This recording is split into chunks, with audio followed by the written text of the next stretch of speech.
Hello guys, this is your friend and we are back with a new fanfic. Which is what if Naruto use Emperor Haki in Chunin exams part 1 Hyuga X, Hinata X and Haku X. And if you enjoy this fanfic then please press the like button and subscribe to my channel for more fanfic like this. And support and follow writer Ryu Kutel. And now let's start the fanfic.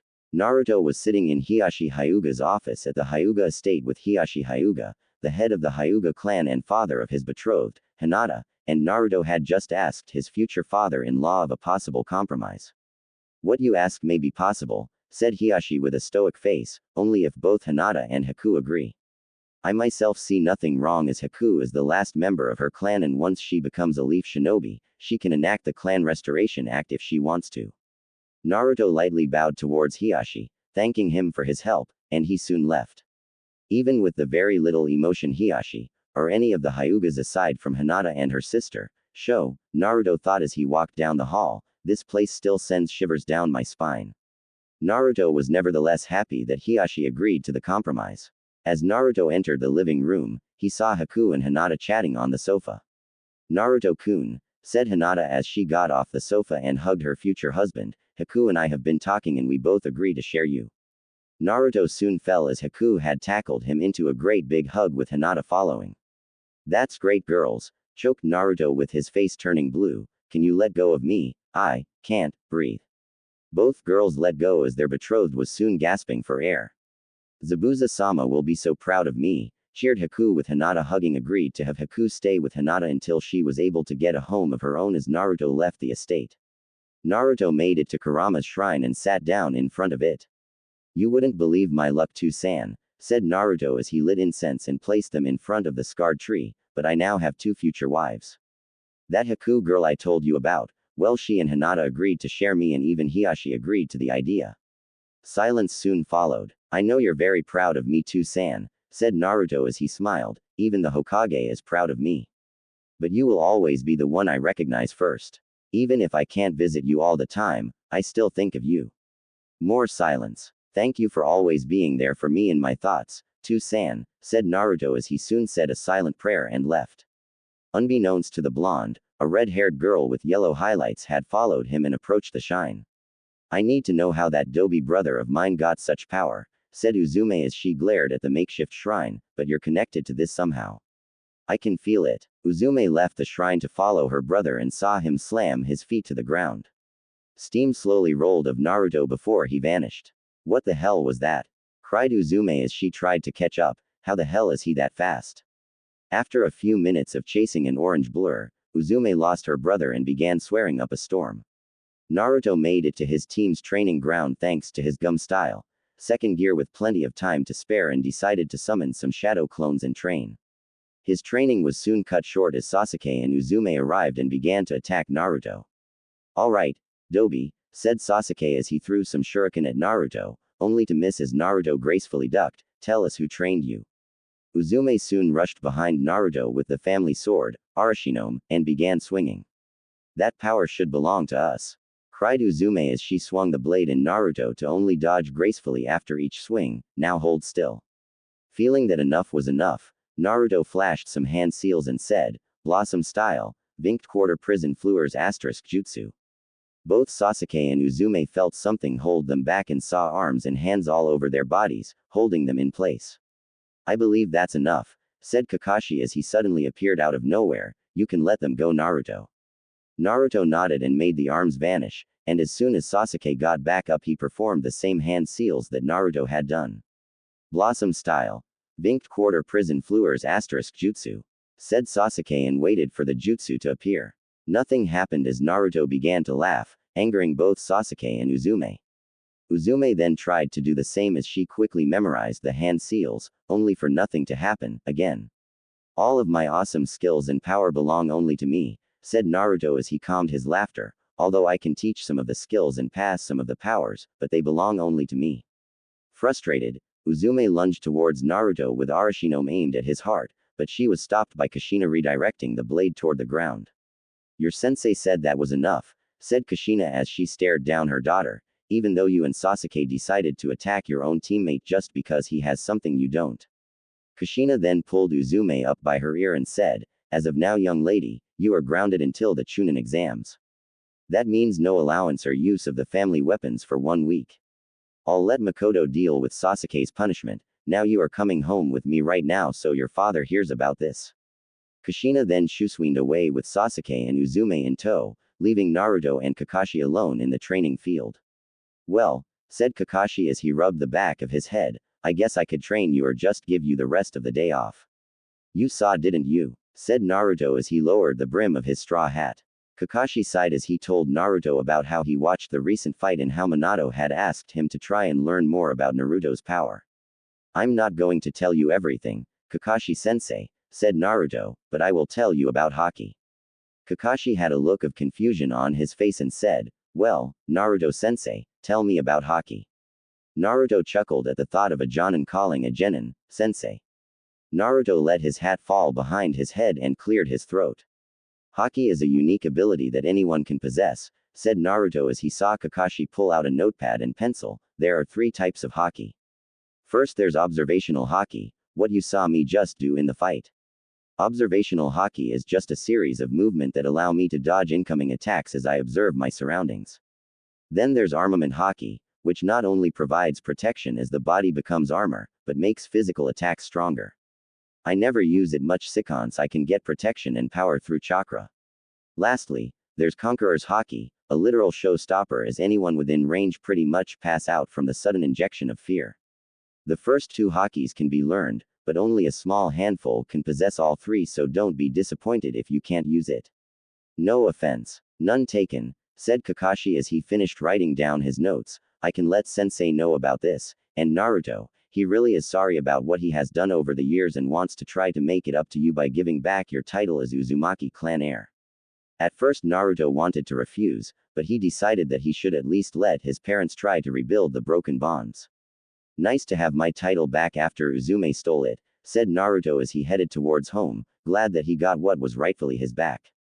At the Namikaze estate, Minato had just finished scolding his daughter about her actions towards Naruto. Minato soon saw his son enter and went into the kitchen with Kakashi following, sitting beside Minato.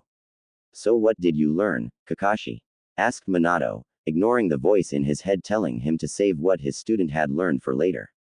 Kakashi handed Minato his notepad and told him what Naruto had taught him about Haki. With what Naruto knows about Haki, said Minato before Kushina interrupted him. Naruto had a long day, Minato, and he's tired, so you can just ask him later when he's in a better mood, said Kushina glared at her husband and Kakashi, but at least he was happy that his title of clan heir is back. Naruto entered his room and was about to get ready for a shower when he saw a small package on his bed and a letter. Naruto sat on the bed and opened the letter, seeing that it was from Kushina. Naruto, I know that your father and I haven't been the best parents. In fact, we've been the worst as we ignored you for your sister. I've even thought of valid excuses, but they would never work as much as we would hope for. Your father, no, Minato and I visited the shrine you made for Kurama, the 9-tailed fox, and learned how he was more of a parent than either of us could have been. So, I got you a little something for you to have for the shrine, and I even got you an extra one for you to have with you so that Kurama can always be with you. I know it may look like I'm trying to make up for lost time, and I am, but I am willing to wait for your love. I am also willing to help you whenever you need it, for support and not as a mother, until I am worthy of that title in your eyes, so you can come to me if you need anything. I will always love you. Kushina. P.S. Sorry about going into your room without your permission only to leave this gift, but I needed to give you this without a lot of problems. Naruto set the letter down and opened the package and saw a small onyx memory tablet made of glass with Kurama engraved with red letters and a small red talisman with 9 fox tails entangled within each other. Naruto smiled at the thought and said, "Thank you, Kushina-san." The next week went by fast as Naruto had to deal with both Uzume's and Sasuke's complaining. Apparently, Makoto had Sasuke's Sharingan sealed until the Chunin exams, and along with Uzume, the 2 of them had to treat Naruto for their lunch breaks. Naruto had also decided to train Kakashi and a few other Jonin and some Anbu Haki and learned some jutsus in return. Flashback Jutsu. Naruto stood in front of his students of Jonin and Anbu who attended the lessons of Haki. Even Anko and Ibiki were there as Naruto impressed them with his demonstration of both observational and armament Haki by having Guy attack him. The green-clad Jonin could barely hurt Naruto, let alone hit him, as guy threw punch after punch. "Alright, my awesome students," said Naruto as he adjusted his straw hat, "time for Conqueror's Haki." The blonde motioned 5 Anbu members to attack him, and what followed was surprising. "Stop!" yelled Naruto as the 5 masked shinobi froze in place and soon collapsed with foam leaking from the side of their masks. "That, my students," said Naruto as he saw the stunned looks on everyone's face, "was the Conqueror's Haki, a special Haki that only a few can possess. Much like the killer intent we can send out, this Haki instills fear into your targets, and you can use it on a lone target or a range of targets. If uncontrolled, Conqueror's Haki can make a whole army pass out on a widespread scale, but for those who unlock it, you can adjust the range with proper control." Naruto then looked at his students and said, "Who's first?" End flashback jutsu. Naruto did discover that a few of his students did possess the Conqueror's Haki and gave them a few exercises on how to build up their control. Of all people to have the Conqueror's Haki, Naruto thought to himself, Kurenai Sensei's is more intimidating with those red eyes of hers. Naruto did decide to tell Kushina about the Straw Hat Pirates and the abilities he obtained, with the exception of his soul style, and even told her the roles that each one of them played. Robin was his mother figure, Sanji and Zoro were the uncles, Brook was obviously the grandfather, Nami had the role of older sister. Luffy, Usopp and Chopper were Naruto's brothers, and Frankie being his best friend. Kushina was disappointed that the mother role was taken from her, but she was willing to help Naruto in any way possible. Minato was only told about the Straw Hat Pirates as Naruto didn't trust the Hokage enough with the information about his powers. Naruto did mention that when Kurama had passed on, the demon fox convinced the Shinigami to have 9 new souls sealed inside Naruto so that the boy could get a fresh start on a new family. Naruto was at his team's training ground watching the clouds go by as both Uzume and Sasuke were jumping for joy as their punishment had ended as Kakashi handed them the tickets for entry to the Chunin exams. Naruto was at the academy with his team and entered the room. "You all better watch out as Uzume Namikaze is here to kick your asses," said Uzume, receiving glares from all of the Chunin hopefuls. "You just made us into targets," said Naruto as he face-palmed at his sister's stupidity. Naruto quickly sent out a weak wave of Haki to scare the competition, mentally berating his sister for almost making them a target. Naruto then saw the other members of the Konoha Rookie 12, Shikamaru, Ino, Choji, Hinata, Kiba and Akamaru, Shino, Lee, Tenten, and Neji. Naruto soon saw a young teenage boy with glasses and talk about ninja info cards. He wasn't surprised at the stats of his sister and Lee, he knew how powerful the two of them were, but what caught his eye was information about him and some kid named Gaara. Gaara no Sabuku had completed more than a handful of missions, some were high-ranked, and he completed them without a single scratch on him. Can he use Haki? Naruto asked himself, or is it something else? Then the guy with the ninja info cards had info on Naruto and his powers, causing some alarms to go off. Naruto made some hand seals and some mummy-looking person walked up to him and asked about the hand seals. "Just practicing the speed of my hand seals for when I learn one of those long jutsus," said Naruto as he continued making hand seals, like water style, water dragon jutsu. In reality, Naruto had just summoned a blossom clone and sent it to the Hokage about a possible spy within the ranks by the name of Kabuto Yakushi. The first proctor entered and said, "I am Ibiki Morino and I'm here to welcome you to hell." Naruto felt the killer intent Ibiki sent and he could tell some of the other hopefuls were frightened by this giant before them.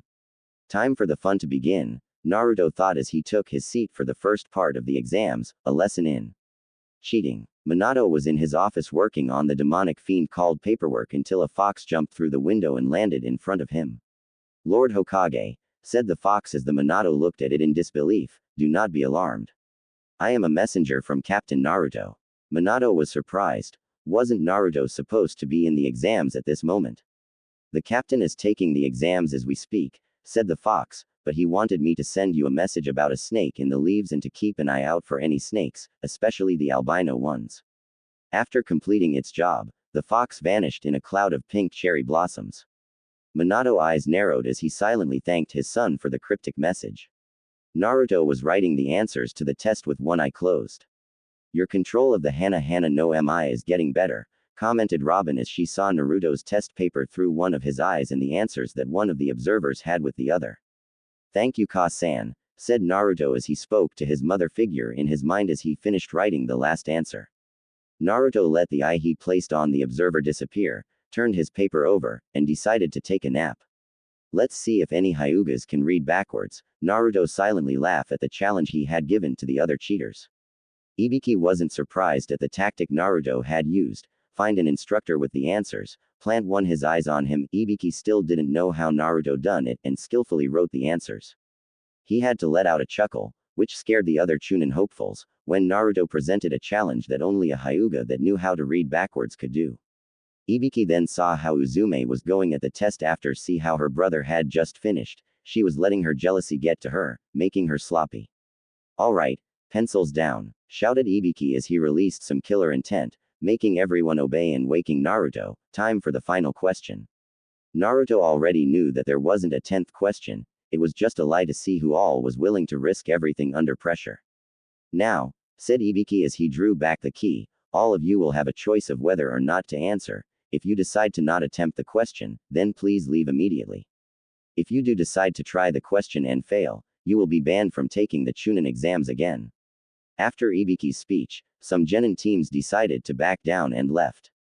But first, said Ibiki as he walked towards Naruto in a calm, but threatening, manner and glared at his prisoner, I saw that little eye trick of yours. Are you going to tell me how you did that? Naruto saw through Ibiki's rouse as his torturer had already known about Naruto's powers, but decided to help with the entertainment. All shinobi have their secrets. Ugly, said Naruto with a level head as Ibiki then grabbed him by the throat and lifted him in the air. Ibiki let out a lot of ki aimed at Naruto, with the boy countering it with his haki as he kept his calm, cool glare. Everyone, including the instructors, felt the intense air as they watched the stare down between prey and predator. More genin teams left at the fear of being close to such demonic auras. The stare down continued until Ibiki relented and set Naruto down. Congratulations, said Ibiki, you all passed the first part of the exams. Ibiki was about to explain the true purpose of the test was, but one of the windows had shattered to reveal a woman with purple hair. That was a great show you two, said the woman as she patted Naruto's head. I'm Anko Mitarashi, I will be your proctor for the second exam. Now meet me at training grounds 44 in the next 15 minutes or your team will fail. Everyone had immediately left as Anko turned towards Ibiki. I was actually wondering who would win that stare down of yours, said Anko with disappointment, but you had to ruin it backing down like that. Ibiki didn't really want to say it, but Naruto was actually beating him at the contest. How can you be the scariest person in the Department of Torture and Interrogation if a genin can scare you? At the Namikaze estate, Kushina was sweeping the house until she heard the front door open. She turned, thinking that it was the twins after failing the Chunin exams, but was surprised to see Minato instead. Is something wrong, Minato? Asked Kushina as she watched her husband enter the living room. I thought that the stack of paper in the office can wait while I think about the old war days, answered Minato, sending a hidden message to his wife. Kushina caught the message and sat next to her husband. I was wondering, asked Minato with a slight hint of guilt in his voice, does Naruto keep a journal of his training or power? Minato had learned from Uzume that Naruto had some kind of power that he used during the wave mission and from Kakashi when Uzume and Sasuke decided to attack Naruto. Kushina knew that Naruto kept two journals, one for his private thoughts and the other had notes of his power, but she knew that Naruto wanted to keep them a secret. He does have a journal of his powers, Kushina explained, but he only brings it out when training or when I have to ask. He is very secretive about it. Minato sighed as he really wanted to know about Naruto's power, but he didn't want to risk losing what little bond he had with Naruto. Does he really have that little trust with us? Minato asked himself as he mentally punched himself for even thinking of trying such a tactic. He did remember when Ino had tried to get information about Naruto for Uzume. Ino had met the Straw Hat Pirates before she got booted out of Naruto's mind by Robin under the threat of breaking her neck. Ino never did try a tactic like that again afterwards. Naruto never did just let anyone view his secrets, you had to gain a lot of trust from him. In the Forest of Death, Naruto was secretly using an enhanced fox senses to search for other teams. Okay, thought Naruto as he recognized the sense of the other teams within the forest. Aside from my own team, there are about 4 or 5 teams from Konohagakure, 3 teams from Kumo, 1 from Suna, and 2 from that new Otogakure. Naruto was contemplating that the other team had the traitor when the scent of blood entered his nostrils. Kumo was down a team as the team from Suna had killed one of the teams. Must have been that Gaara kid that killed them, Naruto deducted as he not only recognized the scent of blood from Gaara, but felt some sort of dread from the guy. We have to avoid the team from Suna, said Naruto as he drifted towards the left. Something about Gaara doesn't sit well with me. Uzume was about to argue when she saw her brother signal them to hide in the nearby bush. Why are we stopping Dobi? Asked Sasuke, only to get a signal to be quiet from Naruto. Naruto twitched his nose and searched around until he got the scent. Leathery with a hint of oil, thought Naruto as he studied the scent, and death. Naruto adjusted himself and performed a few hand seals, sending 3 Blossom clones of his team out. Not even after 2 minutes, a Naruto's Blossom clone was destroyed by a kunai as a grass ninja appeared. Come on out, said the ninja, I know that the other 2 are clones.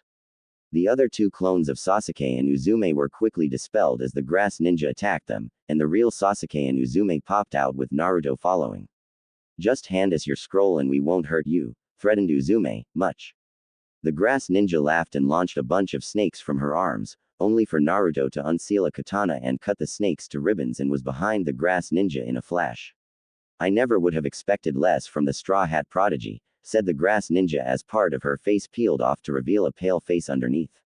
Stop with the disguises, Orochimaru, said Naruto as he turned to face Orochimaru. I knew it was you as you have the same snake-like aroma like Anko, but the only difference is that you smell like decaying death while Anko smells like sweet dango. Orochimaru pulled the rest of the face he was wearing and drew out his own sword, Kusanagi. My spy has told me about you, Straw Hat, said Orochimaru as he swung his sword, only to completely miss. Naruto summoned a Blossom clone and handed him the scroll his team needed. How the hell did you get that scroll? Said Orochimaru as he patted his pockets. It helps if you know how to pickpocket while fighting, said Naruto as he turned towards his teammates and clone. Get out of here, I'll slow Orochimaru down. The clone grabbed Uzume and Sasuke and dragged them out of the area, and the snake Sannin tried to intercept, only to be stopped by Naruto. You're my opponent, said Naruto as he swung his katana at Orochimaru, only to miss when the Sannin ducked. As much as I want to fight the Straw Hat prodigy, said Orochimaru as he successfully stabbed Naruto through the heart, but I need to get to Sasuke and make him mine. Naruto smiled as he disappeared in a cloud of cherry blossoms. What? Said Orochimaru as Naruto suddenly appeared behind him. Double blade technique.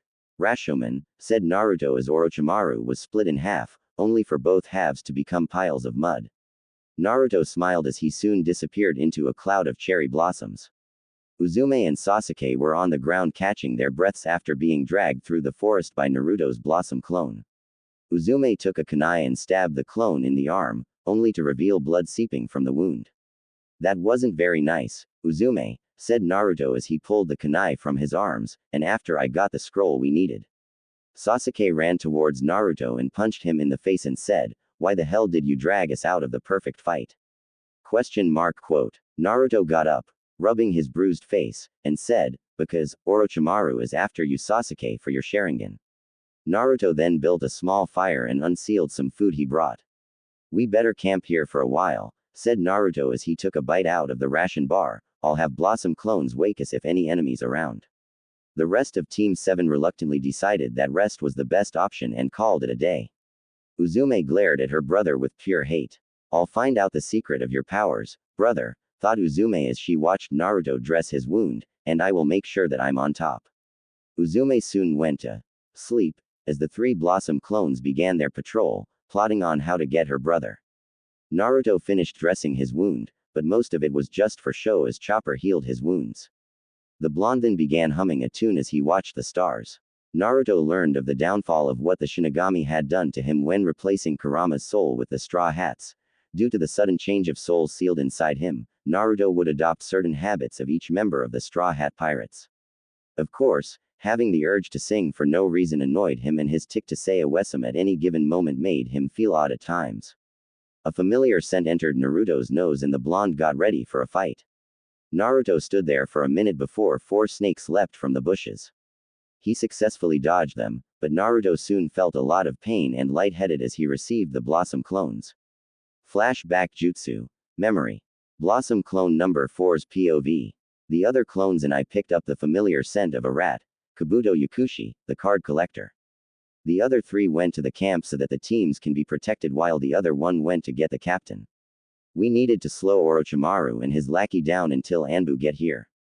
I arrived at the camp just to see the other 3 clones get obliterated by the teams. I was about to warn them about the intruder, but it was too late as I was ran through by a kunai in the back. Damn. Blossom Clones number 1's POV. We picked up the scent of that rat Kabuto and charged back to the camp. Number 4 told us to go ahead while he served as a distraction. Number 2 and number 3 agreed to stay at the camp while I got the captain.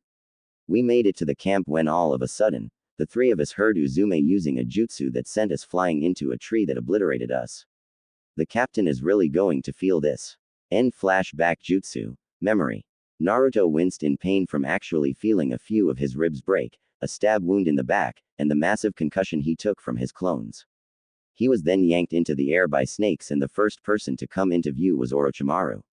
I never knew that you can feel pain from your clones, said the snake Sannin as he took a kunai out and cut Naruto's shirt to reveal the seal on his stomach. Orochimaru's free hand soon had purple flames on the fingertips as the Sannin slammed his hand over the seal. 5-pronged seal, said Orochimaru as Naruto felt his mind get hazy as he was thrown through the air. Naruto soon felt his body hit something before feeling weak as he realized what had happened. Orochimaru threw him into a body of water, a river or pond most likely. Naruto couldn't move his body as he was in pain and being in water didn't help as his power was draining. Through his blurred vision, Naruto saw a shadow in front of him. Unable to stay conscious, Naruto let one thought go through his mind, crap. Damn it, yelled Uzume as she held her wounded arm as Kabuto was tending to Sasuke's injuries. No sooner had Uzume destroyed Naruto's Blossom clones, Orochimaru had attacked them. Both she and Sasuke, along with Kabuto, had problems fighting the snake Sannin as he just kept moving around and then bit Sasuke on the neck. Didn't help that Uzume threw her arm out when she got tossed around and had to get it to pop back in place. We should consider ourselves lucky, Uzume, said Kabuto as he carefully examined the weird mark on Sasuke's neck. Orochimaru could have killed us without so much as a wink. A rustle in a bush caused the 3 genin to go into alert, who knew who or what would take advantage of the situation. The rustling got louder as Uzume brought out Arashinome and was about to attack, when she saw Hinata's team and Naruto. Uzume noticed the weakened state her brother was in, and she was glad to see her brother weak like that. What happened to Ni-san? Said Uzume as she feigned concern, though, no one was buying it. Since when did you care about Naruto-kun? Accused Hinata getting an appalled look from Uzume. You have never cared for him before, so why now? Kiba set Naruto down and shook himself dry along with Akamaru. Naruto was lucky that we saw someone tossed him into that river, said Kiba. If Hinata didn't jump in to save him, Naruto would have drowned. Naruto drowning, Uzume thought to herself as she saw Naruto's unconscious body, although everyone knew how to swim. Shino took out a spare jacket and a towel and gave them to Hinata. Yes, said Shino as Hinata began to dry off Naruto. Apparently due to some condition he has, Naruto is unable to swim. I'm not quite sure myself, but then again, my beetles are not exactly waterproof. Uzume smiled and feigned joy that Naruto was in safe hands while she danced in her mind that Naruto is weak to water. After a while, Naruto had awakened a little dizzy before getting tackled by Hinata. Hina, said Naruto before Hinata kissed him as he soon returned the kiss. I know that we could possibly die out here, said Uzume, disgusted by what she saw, but you think you two could save kissing and undressing each other with your minds, we still have to get through this. Much to both of their chagrins, Naruto and Hinata ended their kiss and headed towards the tower. Naruto saw Kabuto leading the group as he and Hinata were in the back. Damn it, Naruto thought to himself as he still felt sluggish, that traitor is here and I'm still too weak to do anything. What do you think, guys? Naruto heard nothing before he heard Usopp's voice, but something was off. Naru, Ing's wrong with there's fog Eve, and we can't see, thing, said Usopp as his voice was being blocked by something. Robin also saw, should be careful, Cray's out of whack. Naruto tried to talk to Usopp again, but got nothing. This is going to be a long trip, Naruto thought as he continued to follow his ally deeper into the woods. At the Namikaze estate, Kushina was training for a possible attack for Orochimaru.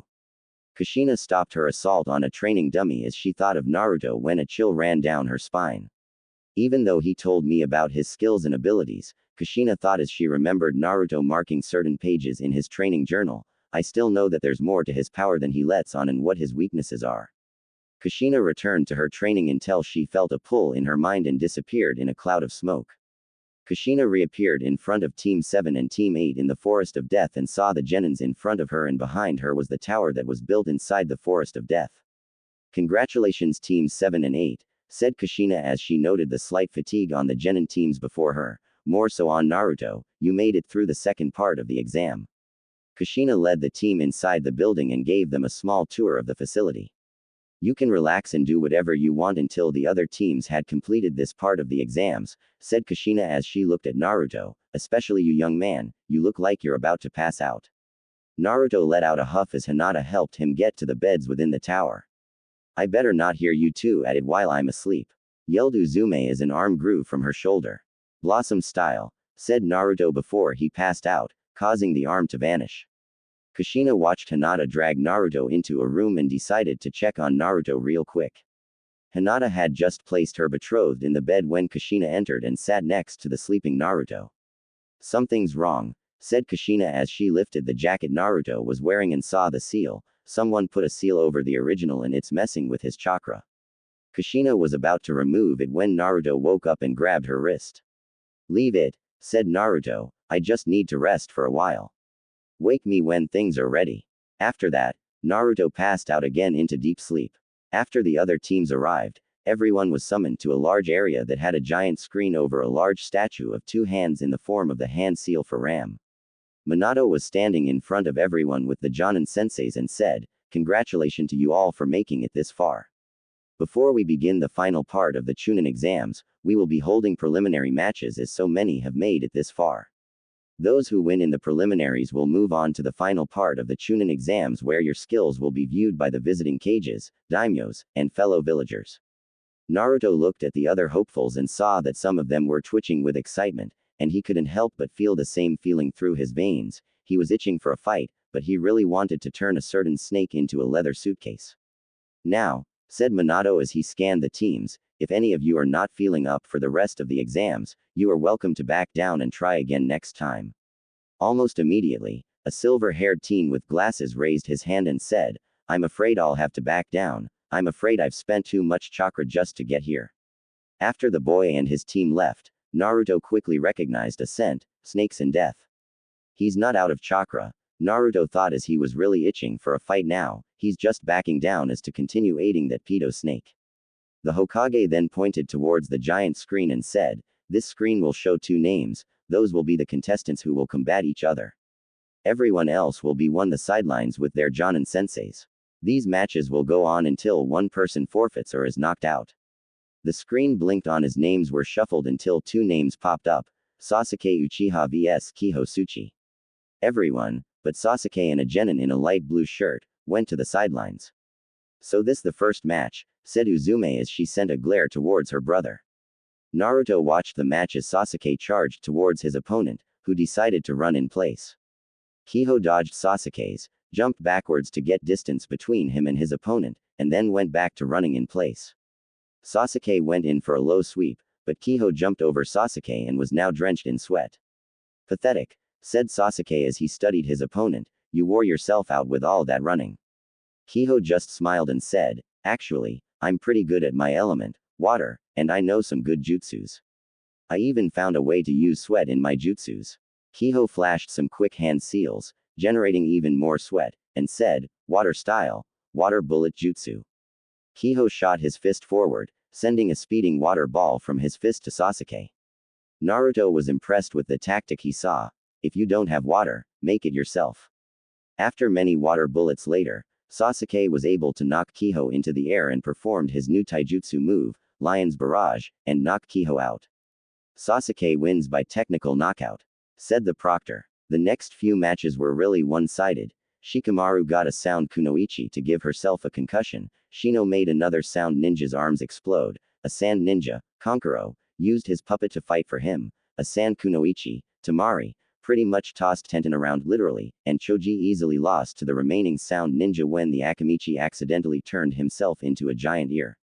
Then came a big match as two names appeared on the screen. Naruto Namikaze Uzumaki and Ino Yamanaka. The proctor started the match and Ino rushed in with a kunai, only to miss when Naruto gracefully swayed to the left and then gave the platinum blonde a quick, but heavy, punch to the gut. It continued on in a simple pattern. Ino attacks with kunai, Naruto dodges, Naruto punches Ino. Naruto did let the kunai cut him, but he knew something wasn't right. He could see the hesitation on Ino's face. Why do you hesitate? Naruto asked as he took a quick glance at Uzume and then Ino. You're normally just as bold as Uzume, if not more or less, when it comes to combat. Why hold back? Naruto purposely let Ino have a free shot, but she didn't take it. Alright Ino, shouted Uzume as she leaned on the railing, initiate the plan. Ino hesitantly brought out a scroll that had hostage written on it. Ino opened the scroll and pumped chakra to reveal its contents, a small black memory tablet engraved with a name, Kurama. Naruto was shocked at what he saw and tried to dispel whatever genjutsu Ino had used on him, but soon found that the tablet was real. Where? Demanded Naruto as he let out some haki aimed at Ino. The hell did you get that? Ino slightly faltered under Naruto's threatening glare, but regained her composure. Naruto, said Ino as she tightened her grip on the memory tablet, if you forfeit this match and tell everyone about all of your powers, you'll get this back. Ino hesitated as she dreaded what she was about to say as tears formed in the corner of her eyes. Naruto's haki was really getting to her. If you don't, said Ino as she raised the glass tablet into the air, I'll smash this into a million pieces. Naruto didn't show it, but he was both afraid and appalled at the audacity at the choice he was presented. No one would dare to do something so low as to steal from a shrine, even if the shrine was for a biju such as the nine-tailed fox. He even knew that Ino wouldn't do such an act, so Naruto would probably forgive her, as long as Kurama's memory tablet was safe. Ino looked at Naruto, hoping that Uzume's plan did work as doing such an act like this made her feel so vile and ugly. Ino really just want to fight in a close to fair fight with Naruto, but Uzume was really desperate to know Naruto's secrets. Ino had argued that everyone deserves to have some secrets of their own, but Uzume wouldn't have it as she shoved the scroll that held the artifact in Ino's hand before the Chunin exams began. Please, Ino whispered as she threw the tablet to the ground, causing it to explode into shards of glass, forgive me. Naruto rushed towards the pile of broken glass, violently shoving Ino out of the way, and carefully picked up a jagged piece. To-san, cried Naruto as he gently laid the shard down as tears fell from his face, Daddy. Minato was heartbroken as he watched his son cry over the broken glass that once represented the one who was actually there for Naruto like a father should be doing. Screw that seal, Naruto thought as he got to his feet and his body began to change. Naruto was now as tall as Minato and his body was now covered with golden yellow fur with a tail sticking out of his backside. His hands and feet changed into fox-like paws with the hands becoming claws and Naruto's face became partially elongate as his human ears vanished as they were replaced with fox ears on the top of his head, causing his signature straw hat to fall behind his head. Everyone stared in disbelief as in front of them was now a 7-foot fox standing on its hind legs like a human with golden fur. Naruto as he got on all fours in a threatening manner and said, what you see before you is one of the many gifts I got from the family that my father, the demon fox, had given me. Ino was stunned as the brilliant golden fur had hypnotized her and the cold glare that the fox before her froze her with fear. Minato looked at his son, no at Naruto as he actually felt so low. I favored a brat as my own son had gotten nothing, Minato thought to himself as he held his tears back, and when he finally gets something from his biological parents, he loses that gift. Naruto rushed towards Ino with his claws clicking on the concrete floor and eyes on the prey. Ino snapped out of her stupor and quickly dodged, but then she felt a stinging pain on her back. She then saw Naruto turn around and charged towards her again. I'll only show you mercy if you tell me who put you up to such a vile act, said Naruto before he slashed Ino's right leg, if not, then prepare yourself for more pain. Ino looked at the golden fox before her as it made an offer to show mercy if she ratted out Uzume. Don't listen to that trickster demon, Ino, shouted Uzume, just fight him so we can get all his secrets. Ino steeled herself as she ignored the feeling in her heart. Foxes are known to be tricksters and Naruto could really just be the nine-tailed demon fox. Ino rushed forward in an attempt to stab Naruto, only to miss as the golden fox leapt into the air and whipped Ino on the back with his tail. As Naruto landed, Ino kicked him in the face causing him to slide back from the force. Naruto wiped the blood from his mouth as he glared at the platinum blonde, before rushing her again, this time, scratching her in the stomach. Why did you listen to Uzume when you attacked me? Asked the fox as he turned to face Ino. Was it because she's the hero of the village and should be given everything she wants while I get the abuse? Or are you just a simple tool for her to use to hurt me like she did over the years with most of the other students? Or just like my father, you, yourself, are a hostage forced into doing what your heart is telling you not to do. Ino watched as Naruto talked to her encircling her, like a hungry predator. Why did she listen to Uzume? Naruto had never really attacked her straightforward, but opted to counter her moves. Now Ino had 2 lashes from the fox's whip-like tail and claw marks on her leg and stomach. Why did she have to listen to Uzume? I'll give you one last chance, Ino, said Naruto as he sat on his haunches and stared at Ino. Surrender and tell me who put you up to destroying my father's memory tablet and I will show you mercy and a second chance. Continue to fight me and I won't be as forgiving as I will be towards the asshole who put you up to it. Ino hesitated. Should she surrender and rat out Uzume, or get the same punishment as Uzume would? Ino was conflicted between her heart and her loyalty to Uzume as Naruto continued to stare at her. Kushina was still in the tower when she heard the commotion and Kakashi had called for her. She went to where Kakashi and the other 2 members of Team 7 and saw Ino and a large golden fox in the arena. Where's Naruto? Kushina asked and Kakashi pointed at the fox as he decided to tell Kushina what had happened. Kushina was deeply upset at what Ino had done to the gift she had given Naruto for his shrine, but she was glad that Naruto had given Ino a chance of mercy if she told him who made her do such an act. Ino was about to surrender when Uzume interrupted her. What the hell are you doing? Screamed Uzume. Beat the living crap out of Naruto so we can learn everything about that freak and his powers. Or do you want to be an outcast like him? Ino's loyalty kicked into overdrive and threw her kunai at Naruto, only to lightly cut the side of the fox's face. So you've made your decision, said Naruto as his tail reached into his weapon pouch and got out an orange sphere and swallowed it. I'll show you that all pain can never be fully healed. Naruto stood up on his hind legs as the claws vanished as his hands and feet were now covered in the golden fur with the fur on his hand reaching all the way to the floor. His face returned to its normal human shape, save for the ears on his head. What I just used was a special soldier pill called the Rumble Ball that amplifies my powers and giving me new forms of my fox, human powers, said Naruto. This is my Dao form. It amplifies my jutsus to where I just have to think about them and I can use them. Naruto raised his arms, causing animal-looking hands to appear from the mass of fur, and pointed the palms at Ino with the kanji for fire glowing on the palms. Fox style. Twin Fox Fireball Jutsu, said Naruto as fireballs flew from the matching symbols on Naruto's palms. Ino barely dodged the fireball as she ducked for cover, only for one of the fireballs to singe her skirt. Naruto was about to go for another attack, but a sharp pain in his stomach stopped him. Damn it, Naruto thought as he clutched his stomach where the seal was at. That seal must be interfering with my chakra. I need to be careful. Naruto couldn't move in time before he took a kick to the face from Ino. Guess you should have gone to the bathroom before the fight, Ino taunted as she threw a few kunai at Naruto. The human-fox hybrid was able to dodge them as the kanji on his right hand changed to chakra, and said, Fox style, Fox energy spear jutsu. A beam of energy shot out from Naruto's open palm and it was a direct hit as Ino was knocked down to the floor. The silent victory was short as Naruto felt the pain of the seal become worse. Ino watched as Naruto clutched his stomach with one arm while one of the symbols then changed to the kanji for wind. Fox style, Fox whirlwind jutsu, said Naruto as a gust of wind flew from his palm and pushed Ino farther away from him. He's so powerful, Ino screamed in her mind as she picked herself up, only to see Naruto down on one knee holding his stomach. It must be a side effect of that rumble ball, Ino thought as an idea entered her mind. Time to see what a second one will do. Ino summoned 2 clones to hold Naruto in place, using the excess fur on his arms to wrap his palms and hold his mouth open. The real Ino then walked towards Naruto and grabbed a rumble ball from his weapon pouch. I wonder what happens if you took another one of these right now, said Ino, ignoring Naruto's struggle. Naruto tried to focus his chakra to burn the fur holding him, but the pain from the seal was getting worse as he tried to concentrate. He couldn't even change his shape as the same seal was messing with his powers. Damn you Orochimaru, Naruto thought as he tried to physically shake Ino's clones off, tearing tiny strands of his fur off.